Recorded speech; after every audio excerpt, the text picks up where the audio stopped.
Hello everyone, आप सभी को बहुत बहुत हार्दिक स्वागत करता हूं अपने यूट्यूब चैनल में।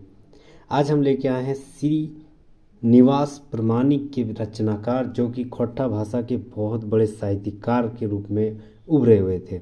आज हम उसी के बारे में, जीवनी के बारे में पढ़ेंगे। इसकी डिमांड सबसे ज़्यादा अभी देखा जाए तो झारखंड जैसे सीजल और म्यूनिसिपल जितने भी कॉरपोरेशन झारखंड से संबंधित खोट्टा भाषा में एमसीक्यू के रूप में या जेपीएससी में जितने भी खोट्टा भाषा अगर लैंग्वेज के रूप में लिया गया हो, उसमें ये सारे डिमांड आपको पूरा करने वाली है। तो आज हम पढ़ेंगे श्रीनिवास प्रामाणिक रचनाकार के बारे में, बहुत ही डिटेल्स में पढ़ेंगे और बहुत ही शानदार तरीके से। और इसके बाद अंत में हम इससे संबंधित जो प्रीवियस ईयर सवाल पूछा गया है एमसीक्यू के रूप में, वो सवाल भी हम लेके आए हैं। बहुत ही शानदार तरीके से जानेंगे कि कैसा कैसा सवाल पूछा गया। जैसे टीजीटी 2017 में Jharkhand SI, Jharkhand constable, excise constable, राजस्व अधिकारी में बहुत सारे सवाल ऐसे पूछे गए हैं। अन्यथा जितने भी सवाल हैं सारे सवालों को हम लोग आज देखेंगे। और उससे पहले हम लोग इसके बारे में, पूरे जीवनी के बारे में जानेंगे। इसकी डिमांड बहुत ही ज़्यादा है, जो कि इसका कंटेंट बहुत कम मिलता है। बहुत 3-4 सारे किताबों से मिल के लेके मैं यहाँ लिख के अपना हस्तलिखित नोट्स से पढ़ा रहा हूँ। तो अंत तक जरूर बने रहिएगा। शुरुआत करते हैं। सबसे पहले जानते हैं श्रीनिवास पानुरी जी का जन्म कहाँ हुआ था। तो श्रीनिवास पानुरी जी का जन्म कब और कहाँ हुआ था? तो बैधमारा जिला बोकारो 13 जनवरी 1949 को हुआ था। ये सवाल बहुत ज़्यादा पूछा जाता है। 1949 कहीं भी लिखा रह सकता है, 1950 भी कहीं लिखा रह सकता है, लेकिन 13 जनवरी 1949 को ज़्यादा प्रभावी में आया है। ज़्यादातर किताब में 49 दिया गया है, तो ये सारे 49 ही हमको याद करना बेनिफिट समझा जा सकता है। तो 13 जनवरी 1949 को बैधमारा जिला बोकारो में हमारे श्रीनिवास पानुरी जी इस धरती पे आए। उसके बाद उसका उपनाम किस नाम से प्रसिद्ध हुए? तो श्रीनिवास परमाणिक, मानिक लास्ट में मानिक है ना, तो यानी मानिक से हमको ये सवाल पूछा गया है उत्पात सिपाही 2019 में। ठीक है, तो श्रीनिवास परमाणिक मानिक उपनाम से फेमस हुए। मानिक नाम ज़्यादा फेमस था इसका। श्रीनिवास के मायक नाम क्या था? तो तिनकी देवी। ठीक है, और बापा का नाम मुरलीधर परमाणिक। ठीक है, बापा का नाम मुरलीधर परमाणिक और मायक नाम तिनकी देवी। ठीक है, शिक्षा कैसे हासिल किए? उसके देखा जाए तो स्नातक के रूप में पत्रकारिता लेबर ऑफिसर के रूप में, उसके बाद डिप्लोमा 1976 में पास किए। ये उसके बाद inter DAV Chandrapura Bokaro college से 1968 और 70 यानी 2 साल में डीएवी चंद्रपुरा बोकारो से इंटर पास किए। उसके बाद डिग्री हासिल किया 1973-74 में निजी कॉलेज से, जो कि गृह मंत्रालय द्वारा अनुवादिक प्रशिक्षण प्रमाण पत्र भी हासिल है। ये सवाल पूछा जा सकता है कि गृह मंत्रालय द्वारा अनुवाद प्रशिक्षण प्रमाण पत्र किस रचनाकार को हासिल है तो शिवनाथ प्रामाणिक का। इसके बाद जानते हैं शिवनाथ प्रामाणिक के द्वारा रचित कुछ प्रमुख साहित्य रचनाएं कृतियाँ। ठीक है, तो सबसे पहले जानते हैं, ये बहुत ही इंपॉर्टेंट सवाल है, दामोदर कोराएं। ये खंड काव्य जो हमारे जैसे सीजल का नई सिलेबस है उसमें नहीं पढ़ना था, लेकिन ये जानना जरूरी है कि शिवनाथ प्रामाणिक के द्वारा यह लिखा गया। ठीक है, तो फर्स्ट एडिशन कब आ गया था प्रकाशन के रूप में? तो छोटा नागपुर खोट्टा विकास केंद्र बोकारो 1986 में। ठीक है, याद रखना है 1986 में दामोदर कोराएं का पहला एडिशन प्रकाशित हुआ था। कहाँ से? छोटा नागपुर खोट्टा विकास केंद्र बोकारो से। दूसरा एडिशन पृथ्वी प्रकाशन दिल्ली 2019 में। ठीक है, पहला प्रकाशन 1986, दूसरा 2019। पहला वाला बोकारो में, दूसरा वाला दिल्ली में। ठीक है, दामोदर कोराएं किसके द्वारा लिखा गया है? तो शिवनाथ प्रामाणिक के द्वारा। दूसरा तातालाल हेमाल। ठीक है, बहुत ही इंपॉर्टेंट है ये है जो एक एकल कविता संग्रह है। ठीक है, 1998 में यह प्रकाशित हुई थी, जो कि इसका संदर्भ दू डायर जिरहुल फूल 10th का एनसीईआरटी किताब में इसका जिक्र किया गया है, और उसी के आधार पर 1998 से लिया गया है। 1998 में ही इसका प्रतिपादन किया गया था। तातल और हेमाल, ये सवाल बहुत ज़्यादा पूछा जा सकता है कि तातल और हेमाल कौन सी कविता संग्रह है? तो एकल कविता संग्रह किसके द्वारा यह रचना किया गया है? तो हमारे शिवनाथ प्रामाणिक जी के द्वारा। नेक्स्ट देखते हैं, तीसरा नंबर खोट्टा लोक साहित्य। ये क्या है? विवेक ग्रंथ है। ये पहला एडिशन 2004 में ही प्रकाशित किया गया था। जो कि ओरिजिनल टेक्स्ट बुक में इसका जिक्र किया गया है। ठीक है, नोट में है कि दूर डायर परास फूल और दूर डायर जिरहुल फूल, यह 10th और 9th के जैक 2005 में जिक्र किया गया। प्रकाशक किसके द्वारा है? तो खोट्ठा साहित्य सांस्कृतिक परिषद बोकारो के द्वारा। नेक्स्ट देखते हैं महेंजगंधा। महेंजगंधा एक महाकाव्य है। ये इसका जिक्र मतलब इसका रचनाकार कौन है? तो शिवनाथ प्रामाणिक जी है। और इसकी मतलब महाकाव्य जो है खोट्ठा भाषा साहित्य जगत का पहला महाकाव्य। ये सवाल पूछा जाता है कि शिवनाथ प्रामाणिक जी के द्वारा पहला महाकाव्य की रचना क्या था? तो महेंजगंधा बहुत ही इंपॉर्टेंट है। महेंजगंधा इसका जिक्र किया गया है जो कि 2013 में प्रकाशित हुई थी। 5वां नंबर है माटी का रंग। ठीक है, माटी का रंग है, ये जो है एक निबंध संग्रह है। ठीक है, इसका जो एक पोएम के रूप में या निबंध के रूप में यह मतलब प्रकाशित किया गया है शिवनाथ प्रामाणिक के द्वारा। आगे देखते हैं कुछ संपादित कृतियाँ। ठीक है, पहला है रुसल पुटुस। ये रुसल पुटुस क्या है? एक कविता संग्रह है। 1985 में इसका प्रकाशित हुआ था। कहाँ से? बोकारो खोट्ठा कमेटी के द्वारा। दूसरा है खोट्ठा गद्य संग्रह। ये क्या है? कार्यकारी परिषद संपादक है। 1989 में आया था बोकारो खोट्ठा कमेटी के द्वारा। तीसरा है खोट्ठा लोक साहित्य। दू डायर परास फूल या दू डायर जिरहुल फूल के संपादक मंडली में यह सारा जिक्र किया गया है। अन्य रचनाएं के रूप में हम लोग देखेंगे तो पहला है तीतरा रानी। यह एक लोक कथा है, शिवनाथ प्रामाणिक के द्वारा जिक्र किया गया है, रचना किया गया है। दूसरा बेलंदरी गीत कविता है, गीत संग्रह है। बहुत सारा सवाल ये जरूर याद रखना है कि तीतरा रानी क्या है? तो लोक कथा है। बेलंदरी गीत क्या है? तो गीत है। ठीक है, और खोट्ठा एगो स्वतंत्र समृद्ध भाषा, ये क्या है? एक लेख है। और पंचान गीत, ये चौथा उसका रचनाएं हैं। और खोट्ठा लोक कथा बोकारो खोट्ठा कमेटी के द्वारा इसका प्रकाशित किया गया था।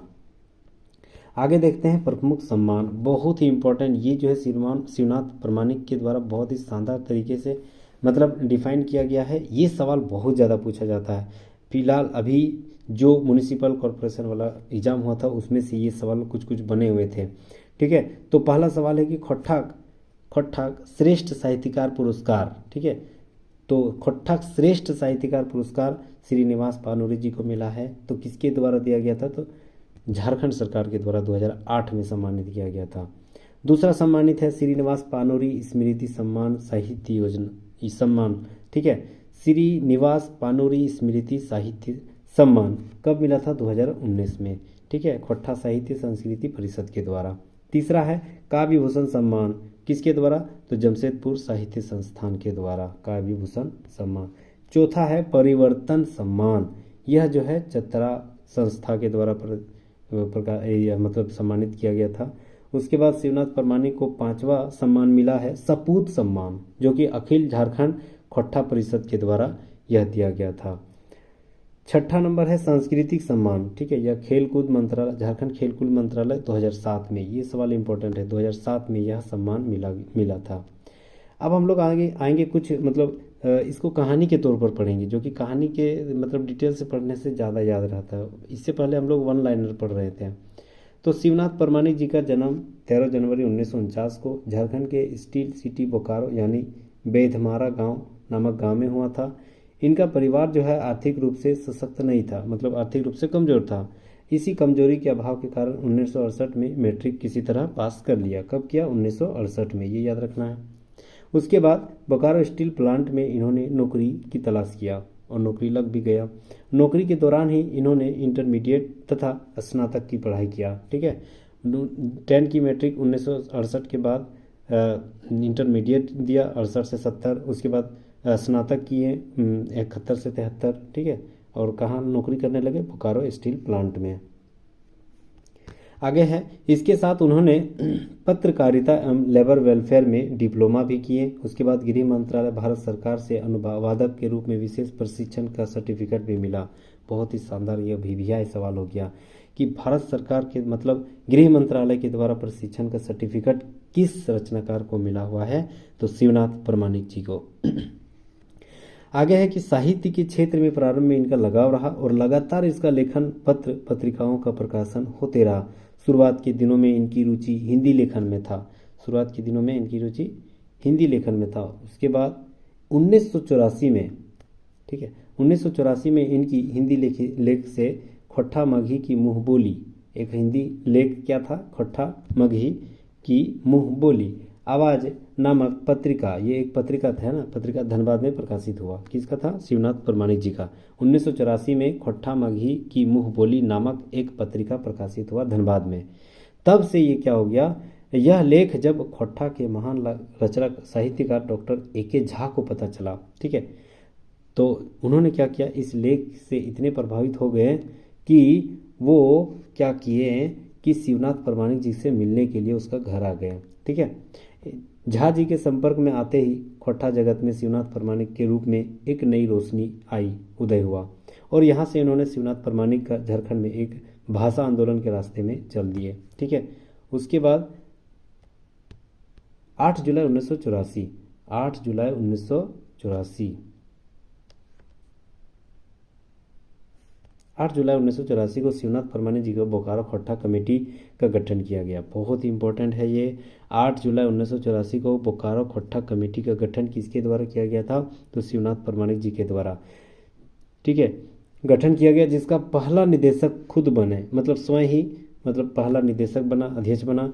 और उस परिणाम स्वरूप खोट्ठा भाषाई क्षेत्रों में खोट्ठा भाषा विकास के लिए कवि सम्मेलन, संगोष्ठी, खोट्ठा भाषा मानकीकरण इत्यादि सम्मेलन करने लगे।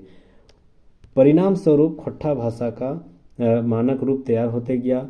साथ ही श्रीनिवास पानूरी स्मृति सम्मान तथा खोट्ठा रत्न जैसे सम्मान का शुरुआत हो गया इसी टाइम से, 1984 से। सन 1985 में के दिसंबर माह में शिवनाथ प्रमाणिक जी अपने मित्र सहयोगी शांति भारत और बंसीलाल बंसी, ठीक है, जी के साथ मिलकर खोट्ठा भाषा को आगे बढ़ाने के लिए खोट्ठा भाषा को भीष्म पितामह यानी वाल्मीकि, खोट्ठा भाषा के वाल्मीकि यानी खोट्ठा भाषा के भीष्म पितामह श्रीनिवास पानूरी जी से मिलने के लिए बरबड्डा धनबाद पहुंच गए। कौन? तो दिसंबर 1985 में शिवनाथ प्रमाणिक, उसके दोस्त शांति भारत और तीसरा दोस्त बंसीलाल महतो, तीनों बंसीलाल बंसी तीनों मिल के किसके पास आए मिलने के लिए? श्रीनिवास पानूरी जी के यहाँ, जिसका वर्णन शांति भारत द्वारा रचित स्मरण बरवाहड्डे अखाई बोर, इस रचनाकार में इसका जिक्र किया गया है। इस मुलाकात के दौरान पानूरी जी इन तीनों लेखकों को खोट्ठा साहित्य की जिम्मेदारी देते हुए कहा कि अब खोट्ठा साहित्य की पहचान और विकास की बागडोर आप लोगों के कंधों पर है। तो मतलब पानूरी जी का अभी फिलहाल इस टाइम मतलब उम्र ज़्यादा हो गया था, तो शिवनाथ प्रमाणिक जी को के साथ मिल के शांति भारत और बंसीलाल बंसी के साथ मिल के मतलब बोल दिए कि खोट्ठा भाषा की रचनाकार की मतलब विस्तार हमारे क्षेत्र में करने का सबसे बड़ा योगदान आप ही लोग को करना पड़ेगा, ठीक है। इसका जिक्र कहाँ है? बरवाहड्डा अखाई बोर।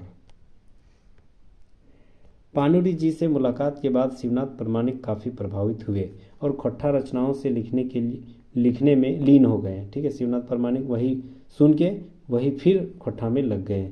इनकी प्रारंभिक रचना 1985 में खोट्ठा कविता संकलन रूसल पुटूस, मोस्ट इम्पोर्टेंट, कब आया था? 1985, रूसल पुटूस किसके द्वारा लिखा गया था? तो शिवनाथ प्रमाणिक के द्वारा ये प्रकाशित हुआ। 1985 में रूसल पुटूस प्रकाशित हुआ। इसके बाद 1986 में खोट्ठा प्रबंध खंड काव्य 1986 में दामोदर कोराएं, ठीक है, प्रकाशित हुआ 1986 में।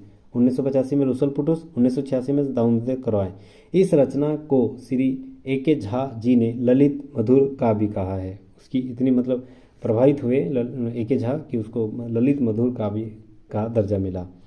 इसके बाद 1990-98 के दौरान उन्होंने एक एकल कविता संग्रह तातल और हेमाल को लिखा, जो कि 1998 में प्रकाशित हुआ, ठीक है।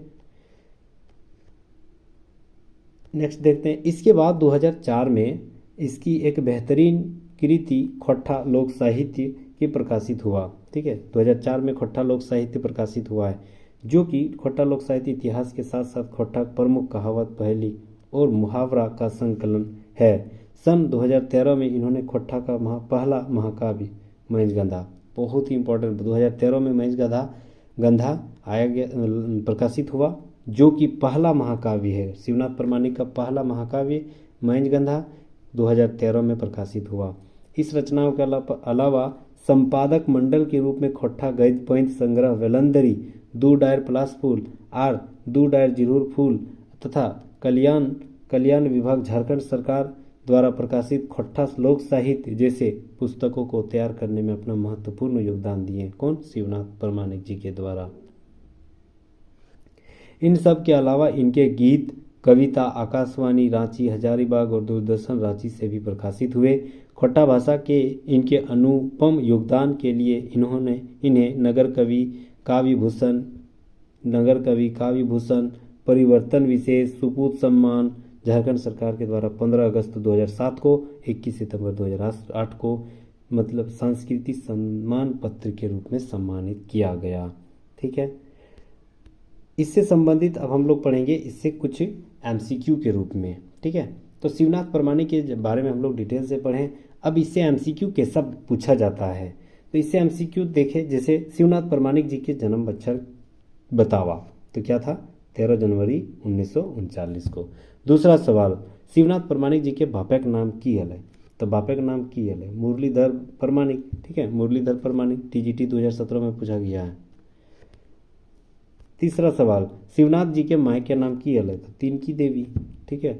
चौथा सवाल, सही जोड़ा मिलान करा। तो खोट्ठा लोक कथा शिवनाथ परमाणिक लोक कथा तो नहीं है। एके झा खोट्ठा निबंध ये भी नहीं है। चंदूजाल महतो ये भी नहीं है।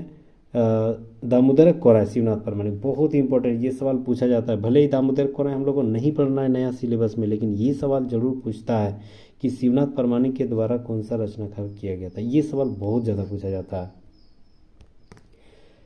पांचवा सवाल, खोट्ठा गद्य पद्य संग्रह के कार्यकारी संपादक के हल है? तो कार्यकारी संपादक कौन हल? गद्य पद्य के शिवनाथ परमाणिक जी। छठा सवाल है कि चित्रा रानी लोक कथा के रचनाकार बतावा। टीजीटी 2017 एक्साइज कांस्टेबल 2019 में पूछा गया। तो चित्रा रानी के लोक कथा के रचनाकार शिवनाथ परमाणिक जी हल है। सातवां सवाल है कि मानिक किसका उपनाम है? तो मानिक शिवनाथ परमाणिक, दोनों सेम है। आठवां, शिवनाथ परमाणिक रचनाकार हल क्या क्या रचना किए? तो मानुसार मेड़, जय माँ जननी, खोट्ठा लोक साहित्य, ये सब है तीनों। ठीक है, नेक्स्ट सवाल देखते हैं।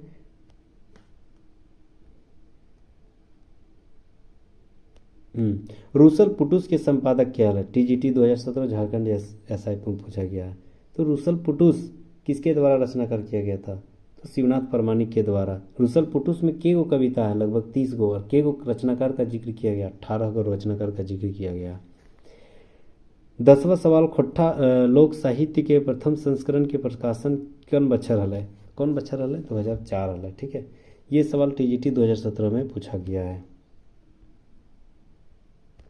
11वां सवाल, दामोदर कोराय किताब क्या लिखवैया है? तो दामोदर कोराय अभी हम लोग देखें शिवनाथ परमाणिक के द्वारा लिखा गया है, जो कि विद्या खंड काव्य है। और इसकी रचनाकार कहाँ से हुआ था? तो छोटा नागपुर खोट्ठा विकास बोकारो के द्वारा यह रचना किया गया था।